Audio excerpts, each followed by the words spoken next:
माँ की अनमोल ममता की कहानी वर्टिकल बार। रात के 2 बज रहे थे। फोन की रिंग बजती है। 26 साल का आनंद नींद से जाग बड़ा खुश होकर फोन को रिसीव करता है। खुश इसलिए होता है क्योंकि उसकी नई नई गर्लफ्रेंड बिना टाइम देखे कभी भी उसको फोन कर देती है। फोन की दूसरी तरफ से आवाज आती है, जन्मदिन मुबारक हो बेटा। आज मेरा बेटा पूरे 26 साल का हो गया है। मैं बहुत खुश हूँ। Vertical bar. माँ की आवाज सुनते ही आनंद के चेहरे के एक्सप्रेशन बदल जाते हैं। वो गुस्से में बोलता है, माँ तुझे समझ नहीं आता क्या? इतनी सी बात के लिए मेरी नींद खराब कर दी। यह बात तो तू मुझे सुबह भी बोल सकती थी। इतना कहकर वह फोन काट देता। थोड़ी देर बाद फिर से फोन की रिंग बजती है। आनंद फिर से फोन उठाता है और इस बार फोन पर पापा होते हैं। आनंद इस बार आराम से बात करता है। थैंक यू पापा, आपने मुझे बर्थडे विश करने के लिए फोन किया, वो भी इतनी रात को।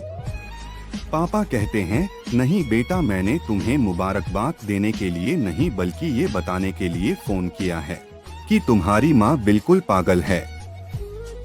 वो इतनी पागल है कि पिछले 1 महीने से मुझे हर दिन तेरा बर्थडे याद दिलाते आ रही है। वो इतनी पागल है कि तू हमसे सैकड़ों किलोमीटर दूर है, फिर भी उसने यहाँ पर खुद अपने हाथों से तेरे लिए केक बनाया है। ऊपर से ये जिद कर बैठी है कि जब तक तुझे विश नहीं कर देती तब तक न खुद खाना खाएगी ना मुझे खाने देगी। आनंद सब ध्यान से सुन रहा था और उसे ये महसूस भी हो रहा था कि उसने अपनी माँ को फॉर ग्रांटेड ले लिया था। वो बोला, नहीं पापा, माँ बिल्कुल पागल नहीं है। पापा कहते हैं, नहीं बेटा, तू अपनी माँ के पागलपन को नहीं जानता, मैं जानता हूँ। वह तो 26 साल पहले ही पागल हो गई थी। जब डॉक्टर ने उसे कहा था या तो हम बच्चे को बचा सकते हैं या आपको, उसने बिना 1 सेकंड भी सोचे बच्चे को बचाने का फैसला ले लिया और मुझे भी कसम देखकर उस फॉर्म पर साइन करने के लिए मना लिया था जिस पर लिखा था उसकी जिंदगी इस ऑपरेशन से खतरे में और अगर उसे कुछ होता है तो उसके जिम्मेदार डॉक्टर नहीं होंगे और माँ भगवान से कम नहीं होती। पश्चाताप के आंसू उसकी आंखों से बह निकले। सवेरा होते ही आनंद अपने घर की ओर रवाना हो गया, अपने माँ बाप से माफी मांगने के लिए। घर पहुँचते ही उसने पहले माँ से माफी मांगी जिसने उसे गले से लगा लिया। फिर वह अपने पापा से माफी मांगने लगा। पापा ने कहा, कोई बात नहीं बेटा, जा तू वापस चला जा।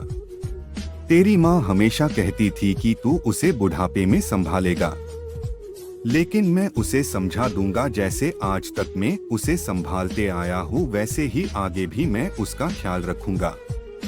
उसे भी यह समझ लेना चाहिए, जो बेटा उसके एक फोन करने से परेशान हो जाए वह उसे उम्र भर क्या संभालेगा।